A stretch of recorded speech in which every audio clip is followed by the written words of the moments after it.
The title seems to be derived from Sergio Leone, Once Upon a Time in the West, Once Upon a Time in America. But there's also the original fairy tale element to it. As everyone surely knows by now, the film is set in 1969, the year, many believe, in which the cinema underwent a radical change as the filmmaking veterans, both stars and directors, were beginning to be replaced by a new generation who would take the movies into a different direction. It was also the year that the hippie revolution went sour. What started in 1966 with gentle people with flowers in their hair had, only 3 years later, been twisted and corrupted by drugs and crime into something quite chilling.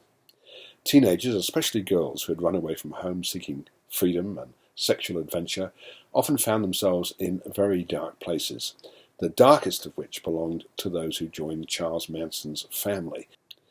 Yet much of the movie is handled with a light touch, and a typical Tarantino delight in popular culture ephemera. The screenplay is light on narrative, but filled with incident. With Polanski in London, Sharon Tate meanwhile checks out the famous Bruin Cinema in Westwood, where one of her films, The Wrecking Crew with Dean Martin, is screening, and delights in the audience reaction to her klutzy character.